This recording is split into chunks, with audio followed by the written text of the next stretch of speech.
Bonjour, vous avez noté que c'est Jean-Marc qui a commencé, c'est pas moi. Il a dit si on me traite d'exotique, celui qui vient derrière moi est encore plus exotique. C'était très bas parce que j'étais en bas, je ne pouvais pas répondre. Alors je vais répondre maintenant. Alors, vous voyez certainement. Alors le slide, parce que les slides c'est complètement imbécile, donc c'est des photos de ce qui se passe chez nous. Donc pour vous dire qui je suis, moi alors je ne suis pas comme Jean-Marc, je n'ai pas ses qualités. Je m'appelle donc François Marty. J'étais un gamin en insertion. C'est-à-dire, mais ça n'existait pas à l'époque. J'ai été retiré de chez mes parents à l'âge de 17 ans et je me suis trouvé dans une entreprise d'insertion qui était un peu spéciale, qui était les Moines de Tamier en Haute-Savoie. Donc j'arrivais de la banlieue parisienne et je me suis retrouvé dans une espèce de château fort avec des mecs habillés comme au Moyen-Âge. Voilà. J'ai appris deux choses intéressantes. À l'époque, dans les années 70, Chambourcy est venu pour acheter la fromagerie du monastère et payait un argent fou. Et le père abbé a dit « Oh ben non, il est bon notre fromage ». Puis Chambourcy a dit oui, mais voilà, on va vous payer très cher et tout. Oh, puis il a dit non, le père abbé, finalement, on ne va pas prier toute la journée, c'est vachement bien de faire du fromage. Donc j'ai appris le travail comme une solution et pas comme une condamnation. Puis j'ai appris l'écologie qui, à l'époque, mais ne le dites pas à mes copains écolos, s'appelait encore la nature. Hein, on a oublié, mais c'était l'écologie avant. Et un jour, le père abbé dit, ben voilà, on va aller planter des arbres. Mais j'ai dit, il y en a partout des arbres. Il dit, oui, mais il en faut des comme ça. On vient de refaire les fenêtres du monastère, il faudra les refaire dans 80 ans. Voilà. Alors après, moi, je suis reparti dans le Nord avec ma femme et quelques gens un peu baroques. On a créé l'entreprise Insertion alors que ça n'existait pas encore. En fait, parce qu'à Calais, il y avait les premiers réfugiés et les premiers jeunes qui ne trouvaient pas de boulot. Alors, avec tout de suite quelque chose de très clair, les réfugiés, on a une image de Rome à Paris, mais les réfugiés à Calais qui passent en Angleterre, c'est tous des mecs qui parlent 3 langues, qui ont 3-4 diplômes, où les villages se sont cotisés et quand ils envoient quelqu'un à l'autre bout du monde, c'est pas le plus idiot, quoi. Hein, voilà. Alors, on s'est posé vraiment la question de devenir un Emmaüs, parce que je suis très lié avec Emmaüs, j'aime beaucoup Emmaüs, et on s'est aperçu, je vous fais quand même un commentaire sur la photo, les travailleurs sociaux, puisque je règle mes comptes avec Borrello, les travailleurs sociaux disent qu'ils aident bien les gens en difficulté. Moi, je dis que quelqu'un qui a 15 ans de tôle, il apprend beaucoup plus avec un âne qu'avec un éducateur. Ça, c'était pour Jean-Marc. Voilà. Il faut savoir entretenir l'amitié par des petits gestes et des petites attentions. Voilà. Alors donc, l'entreprise qu'on a montée, c'était pour nous une façon de dire, mais les gars, il ne faut pas problèmes sociaux, ça ne veut rien dire. Ils n'ont pas de travail, donc il faut leur faire du travail. Et on ne s'y connaissait pas du tout. Et alors, dernière anecdote, avant de parler de ce que j'ai envie de parler aujourd'hui. Un jour, les Muliers, qui sont des gros épiciers du Nord, si vous connaissez, là, Auchan, Flunch, Chablis, Saint-Maclou, Cabine, Roto, etc., sont arrivés chez nous, parce qu'on est une bande, on est une communauté catho de famille, et ils nous ont dit, une communauté, c'est fait pour prier, c'est pas fait pour faire une entreprise. Bon, c'est toujours des gens très délicats, ces gens-là. Bon. Alors nous, on leur a dit, mais vous, le week-end ne doit pas être suffisant pour vous confesser des saloperies de la semaine, vous débordez de combien de jours sur la semaine suivante? Bon. Et ils m'ont fait un cadeau, parce qu'il y a une belle amitié qui est née avec eux, c'est qu'ils m'ont fait faire HEC Senior. Donc pour mes gamins, je suis passé de Bac-15 à Bac+7 en 1 an et demi, ce qui est une escroquerie dont je suis très fier. Et je voudrais dire 3 choses, parce que ça va être important pour parler d'économie solidaire. Moi, je suis arrivé, comme j'étais ouvrier, chauffeur de camion, je pensais que les cadres, parce qu'ils étaient bien habillés, qu'ils parlaient bien, lisaient des vrais livres, avaient de la culture générale et avaient un sens de l'intérêt collectif. Je suis tombé de très haut. Mais par contre, j'ai appris des méthodes qui fait que je suis sorti, et là je suis complètement d'accord avec Jean-Marc, il y a quand même un peu dans nos milieux, la preuve que je suis pur, c'est que je suis totalement incompétent. Voyez. Bon, il y a ça d'un côté, et puis de l'autre, il y a monsieur, nous on a les pieds par terre, etc. Je me rappelle d'un chef d'entreprise qui m'a dit, moi monsieur, je ne suis pas comme vous un poète, je suis un techno. J'ai dit, ma chère monsieur, vous êtes le premier à me faire un compliment aujourd'hui, parce que techna en grec, c'est la puberté, la masturbation, les boutons sur la gueule, hein, c'est ça, bon. Et le verbe grec pour dire faire, c'est poiei, d'où est venue poésie. Voilà. Alors, je ne suis pas du tout un entrepreneur. Je suis vraiment un feignant contrarié. C'est parce qu'on a eu les gens sur les bras qu'on a eu l'idée de faire de l'économie. Donc je ne suis pas quelqu'un qui va dire « on a trouvé une meilleure économie que les autres », je n'aurais pas eu l'idée d'être chef d'entreprise sinon. Alors, mon dernier rêve, je vais très vite là-dessus parce que j'ai 3 réflexions à faire pour réfléchir, puisque maintenant, on est un peu dans la jet-set solidaire, si vous voulez. Il va falloir dire certaines vérités quand même, mais positives. Alors, le dernier métier que j'ai monté, c'est il y a 5 ans, je suis devenu lauréat de HOK, avec un rêve fou. C'est que la France est un pays merveilleux qui sait comment fabriquer les pauvres de demain. C'est-à-dire qu'on fait du logement social vraiment de brin, pas cher. Et comme ça, on est sûr que les gens n'arrivent pas à payer leurs charges et s'endettent. Et si vous êtes un directeur de SA d'HLM, qu'est-ce que vous faites le soir quand vous dessinez votre maison? Exactement le contraire de ce que vous avez fait toute la journée. C'est très français. Voilà. Donc mon rêve, et c'est ce qu'on voit à la nouvelle usine, c'était de faire du logement social très très cher pour que les gens n'aient presque pas de charges à payer. Alors, Madame Duflot est venue visiter des logements chez nous en janvier. Alors, c'est un peu vache, mais comme je suis écolo, je peux me le permettre. Je la trouve quand même plus sympa au Guignol que dans la réalité, hein, pour être très franc. Bon. Elle était là, très pincée et tout. Et puis les gens ont... Alors ça, je m'interroge aussi, c'est un resto d'éducation populaire qui a été fait à Roubaix. Il est fini maintenant. C'est 80 personnes d'un quartier qui se sont cotisées, certains 10 000 euros, certains 20 euros, pour faire un resto d'éducation populaire dans Roubaix. Et c'est en paille, ça a été fait en paille et bois. Alors, Madame Duflot est venue et la famille a sorti, puis ils disent Madame la ministre, hein, dans le Pas-de-Calais, ils disent pas le te, Madame la ministre. Ils sont arrivés avec leur facture GDF Suez de l'année 2012. Pour se chauffer, s'éclairer, l'eau chaude et le gaz, ils avaient payé 197 euros. Voilà. Là, ça calme, parce que moi, dans une petite maison de merde, je paye 6 fois ça. Et ces maisons-là, c'était de faire des maisons très chères, avec du bois local, avec de la paille, avec de l'argile, avec beaucoup de main-d'œuvre non qualifiée. C'est des maisons qui coûtent 2 500 euros le mètre carré, hors foncier. Donc c'est très cher, c'est une maison de cadre. Et voilà le rêve que j'avais. Et alors, ça, c'est le jardin de cocagne de Blois. C'est le bâtiment qu'on a fait à 4 entreprises d'insertion. Alors là, ça nous a bousillé notre réputation. On a terminé le chantier dans les délais et dans le budget. Quand on fait du bâtiment, il faut laisser tomber. C'est une faute de goût. Voilà, je reviens à mon propos. Donc, notre rêve fou, c'est de dire si les gens sont dans une maison potable, que ça ne soit plus la maison crado, ils vont avoir d'autres comportements, et si ça leur coûte pas cher de vivre, ben ils vont payer leurs charges, parce qu'au moins, ils savent qu'ils sont bien logés. Alors, à Ashoka, c'est les seuls qui m'ont pris au sérieux, et depuis que j'étais lauréat, on a monté un business model. Alors, ça ne sert à rien d'avoir des bonnes idées généreuses pour l'humanité si vous ne trouvez pas le business model qui va avec. Vous savez, ça fait très bien de dire « je me demande s'il est vraiment normal qu'en 2013, il y ait autant de chômeurs en France ». Ça m'interpelle quelque part. Vous voyez, bon, alors ce n'est pas le genre de la maison. Donc nous, on a dit, mais finalement, on s'y connaît trop en écologie, on s'y connaît trop en insertion, on s'y connaît trop en logement social, il faut apprendre la finance.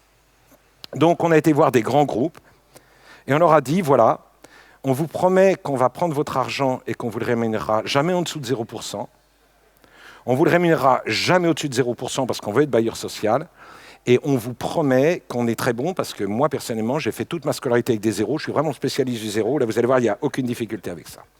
Alors nous, on fait confiance. GDF Suez, sur un truc vachement intéressant, j'y reviendrai après, Schneider, BNP Paribas, Crédit Agricole, Crédit Coopératif, des fonds éthiques, Mandarin Gestion, Fitrust, arrive cette année Natixis, la Caisse des dépôts, et à tous, on leur dit, on va faire du logement social avec 35% de fonds propres, on va faire des crash tests pour si tout s'effondre dans l'immobilier, comment vous pourrez récupérer votre argent. Et surtout, ça va marcher pour une seule raison. On va former les gens à être dans les logements. Parce qu'il n'y a aucune formation habitée. Je vous promets, on vous installe demain une super chaudière écolo avec capteur solaire et tout. Vous ne saurez jamais la faire marcher.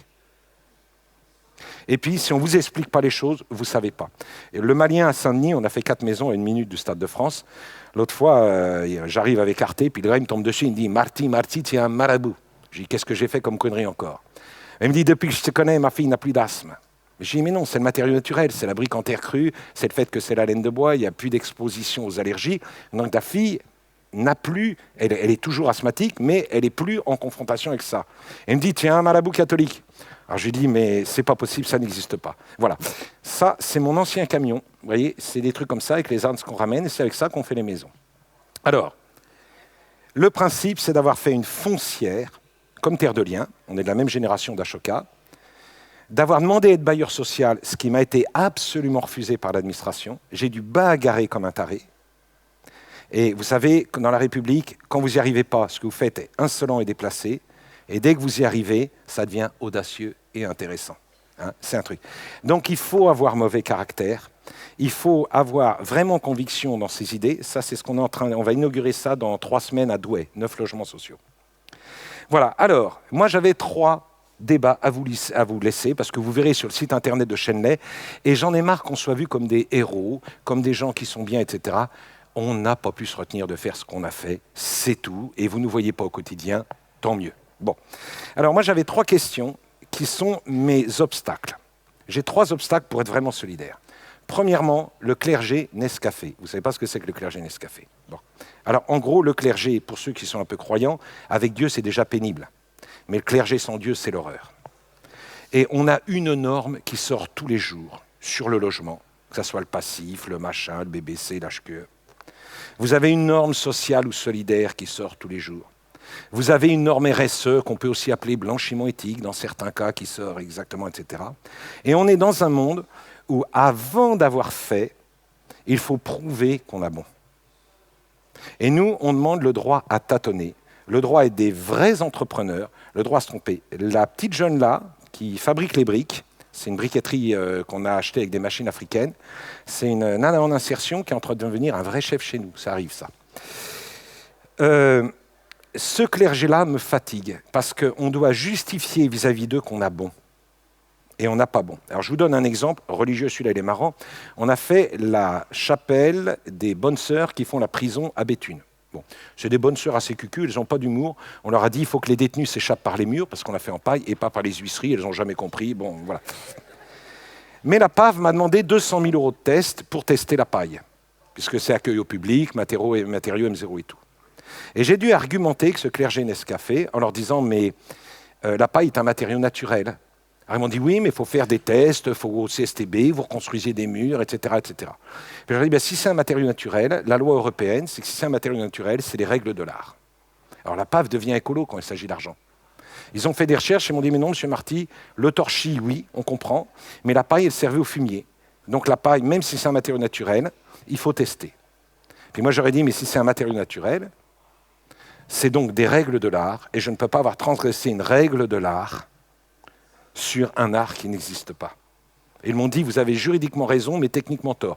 À 200 000 € pour une chapelle de 55 000, vous aimez bien avoir juridiquement raison. C'est-à-dire qu'on doit se débattre avec un clergé qui n'a rien fait, qui n'est pas gratuit, et qui va valider ce qu'on fait ou pas. Deuxième obstacle qui découle de ça, c'est que dès que vous faites quelque chose, vous devez avoir réponse à tout. C'est ce que j'appelle l'universel paralysant. C'est-à-dire, oui, mais alors si vous faites du logement neuf, qu'est-ce que vous faites pour tous ceux qui sont dans le logement à la rénovation? Alors ça me rappelle une copine qui, il y a 20 ans, dans une réunion, il y a quelqu'un qui lui disait « Mais qu'est-ce qu'on fait pour nos frères persécutés du Chili ?» Elle a répondu à sa copine « Rien, poufias, on est déjà à plein temps sur notre truc, si tu as le temps de te poser la question, occupe-toi de la réponse. » Voilà. Donc, quand on fait quelque chose, on n'a pas réponse à tout, et si on cherche à avoir une réponse universelle, on n'a plus aucune bonne réponse. Et moi, je suis le meilleur du monde pour les mecs en insertion à Calais. Vous voyez? Mais je serais une entreprise d'insertion à Marseille, ça ne serait pas du tout la même chose. Donc, on a le droit d'être solidaire et de ne pas être universel. Ça veut dire, au lieu de dire, il faut penser global pour agir local, moi je dis, est-ce qu'on pourrait déjà agir et penser local? Et après, s'il nous reste un peu de temps, on verra comment il y a d'autres copains au niveau du global qui ont réfléchi comme nous, et chacun avec leur couleur. C'est le deuxième truc qui peut nous paralyser.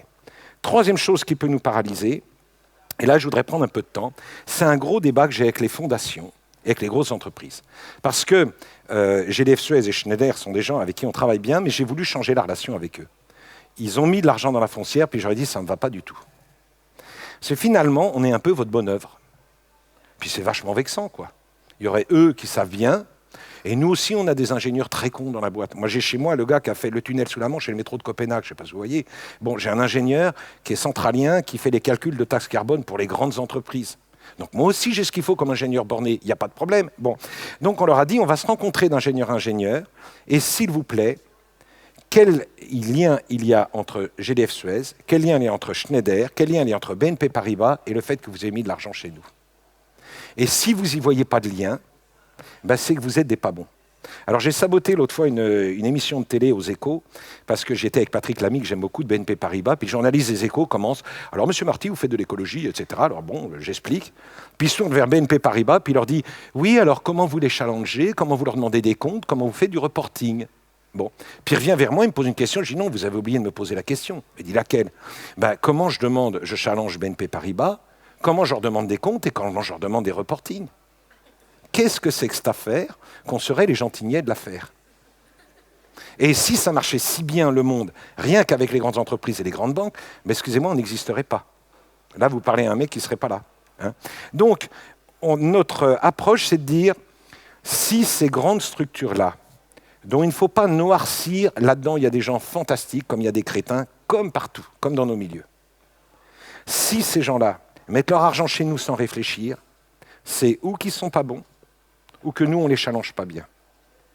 Alors, je vous donne plusieurs exemples. Chez GDF Suez, ils sont vachement intéressés, ils sponsorisent plein de trucs, ils font des trucs intéressants, ils ont le métier de vendre du gaz et de l'électricité, puis ils se ramassent dans le logement social des impayés, mais colossaux. Qu'est-ce qu'ils apprennent quand ils apprennent chez nous? Comment on mesure les consommations d'une famille? Comment on éduque une famille à savoir sa consommation, etc. Alors, quand vous voyez des grands ingénieurs, ça a été pareil avec Schneider, ils disent « oui, mais nous, on est capable de dire dans notre grand immeuble, c'est une lampe d'allumée au 25e étage, c'est un rideau qui est mal fermé et tout. » Ouais, mais dans un logement social marqué, voilà la consommation cumulée depuis le début du mois, et pas en kilowattheure mètre carré par an, en euros. Voilà combien il nous reste à dépenser ce mois-ci, et voilà ce qu'on est en train de dépenser aujourd'hui. Puis il y a le père de famille qui se lève, il dit à la gamine, tu vas éteindre la loupiote de ta chambre, gamine, parce que tu es en train de nous ruiner. Bon. Et là, les ingénieurs vous disent, ah ouais, là, pour sortir un produit comme ça, va vraiment falloir qu'on se mette au boulot. Vous voyez, parce qu'on sait faire l'incroyable, mais on ne sait pas faire l'utile. Et nous, on a envie de challenger ces boîtes-là en leur disant « mais venez piquer les trucs chez nous ». Parce que moi, la différence de Borello, on n'est qu'un peu plus de 250 salariés, j'ai pas envie de grandir, et j'ai le droit aussi. Alors, être petit, c'est pas meilleur, mais c'est mon droit. Voilà. Jean-Marc, c'est pour toi aussi celle-là. Bon, voilà. Non, j'aime beaucoup Jean-Marc, il faut le savoir. Et donc, moi, je pense que ces boîtes-là ont à piquer chez nous en recherche et développement ce qu'ils ont piqué, et que Vinci et Fage, en utilisant nos systèmes constructifs, généralisent au niveau du logement social, eh ben nous, on applaudit dès demain. Sinon, ça veut dire qu'on est quoi? On est des jaloux qui voulions simplement être des héros, mais on s'en foutait de l'utilité et du bien public. Et les boîtes ne sont pas si hostiles que ça au bien public quand on les fréquente. Il faut arrêter de noircir les trucs. Donc j'avais envie d'interpeller, je suis un peu en avance, mais j'avais un peu envie d'interpeller sur ces trois thématiques-là. Il faut que notre économie solidaire soit une économie normale, où on est solidaire entre grosses boîtes et boîtes qui s'intéressent à quelque chose de plus. On a tout à fait le droit d'être entrepreneur pour ça. Ce n'est pas moins noble. Deuxièmement, vraiment... arrêter de demander aux solidaires, parce qu'ils ont trouvé un petit truc, de résoudre les problèmes au monde entier, que chacun le fasse et que les grosses boîtes le fassent aussi. Et ce que je vous disais, arrêtons un petit peu d'être français, parce qu'on en veut un peu au monde entier de ne pas penser entièrement comme nous. Et en fait, il suffit d'ouvrir les yeux pour voir que d'autres pays avancent au fond. J'ai fait un petit peu un scandale pendant le Grenelle de l'environnement, parce qu'un jour, Mme Kosciusko-Morizet a dit « Nous envisageons, avec le ministre Borloo, de faire un Grenelle européen de l'environnement. » Et moi, avec ma voix de basse, j'avais mon costard, ma décoration, j'étais propre ce jour-là. Je lui dis, mais Madame la Ministre, d'où vient cette précipitation à nous ridiculiser vis-à-vis de l'Europe entière, Grèce et Portugal exceptés? Parce que si vous allez dans d'autres pays, je donne un exemple pour le logement, qui est mon métier. Vous allez en Suède, le bailleur social, dans le prix du loyer, il y a tant de litres de gaz, tant de litres d'eau, tant de kilowattheures, et tant de degrés dans la maison, 21 degrés. C'est pour ça qu'ils mettent des doubles fenêtres et des capteurs, etc. Bon. Et puis eux, comme ils n'ont pas été bombardés, ils disent, mais pourquoi faut construire des choses mauvaises? Parce que ça dure drôlement. On leur dit, mais est-ce que c'est rentable? Ils disent, ah bon? Et Versailles et Chenonceau, ça a perdu combien depuis qu'ils l'ont construit? Même si c'est plus aux normes. Hein, voilà. Donc, l'idée que je voulais faire passer, c'est de dire, solidaire, c'est une attitude par rapport à la vie. Nous n'avons le monopole de rien du tout. Et si on pouvait pacifier les relations, que chacun prenne sa couleur. La couleur de Jean-Marc, c'est la couleur de Jean-Marc. La couleur de Schneider, c'est la couleur de Schneider. La couleur de Marty, c'est la couleur de Marty. Et travaillons nos couleurs plutôt que critiquer la couleur des autres. Ça fera du repos à tout le monde. Je vous souhaite une bonne journée. Voilà.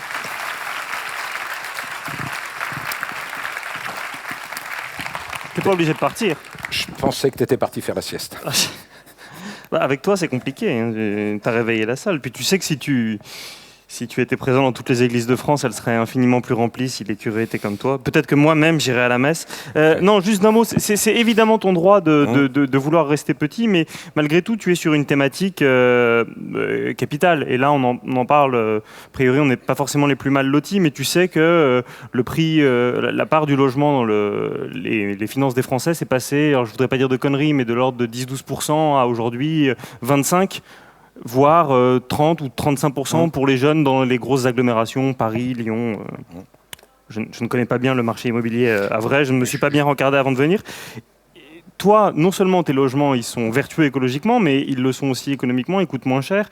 Et comme vous n'êtes pas si nombreux, vous ne pouvez pas changer la face de l'immobilier français. Est-ce que ton exemple, il est duplicable? Oui, alors d'abord, c'est ça qu'il faut choisir. Alors je vais compléter là-dessus. Déjà, un chiffre qui est marrant, au chiffre de 2000, parce que j'ai fait ça pour Madame Lienman, qui était ministre du Logement, et qui est épouvantable. Elle est charmante et épouvantable. Elle me dit, moi aussi, François, je suis catholique et marxiste. Alors j'ai dit, Madame la ministre, c'est peut-être l'affirmation d'une double incompétence. Puis elle est montée en vrille, on s'est marré 5 minutes. Bon. Et après, on a réussi à lui démontrer que le logement social en France sur 60 ans, 17% c'est la construction, 83% c'est les charges. C'est ça le chiffre qu'il faut retenir. On est un super pays, on essaye de faire baisser les 17%, on s'en fout que les 83% augmentent. C'est sympa. Alors oui, mais on a le droit de ne pas être gros et que les autres prennent leur projet. Donc nous, chez Henley, on a choisi un autre type de croissance, c'est-à-dire qu'on repère d'autres qui ont les mêmes valeurs que nous et on leur file notre système. Et l'économie du don, je ne vois pas en quoi ça me prive. Donc on est 17 structures en France qui représentent 800 salariés, qui construisent en même temps. Dès qu'il y en a un qui trouve un truc, il prévient les autres, on se fait des formations, etc., etc. Donc on construit sur 5 grandes régions en France. Puis là, on ouvre en Algérie sur le même niveau. C'est-à-dire qu'on a le droit de dire « j'ai pas envie de grandir », et puis on a le droit de donner son truc à ceux qui veulent s'en emparer. Voilà. Alors, c'est pas là non plus une réponse universelle, c'est la mienne, et je la vis très très bien. Voilà. Bah écoute, ça me paraît être une excellente conclusion à une session consacrée à la solidarité. Je suis juste un tout petit peu déçu, parce que quand on préparait, tu m'avais cité Churchill qui disait « l'histoire me donnera raison parce que c'est moi qui l'écrirai ». C'est ce que je veux faire. Bah, oui, j'avais vu que c'était un sentiment de modestie qui t'honorait. Donc merci François beaucoup d'avoir conclu cette session de solidarité. Merci beaucoup à toi. Bonne journée.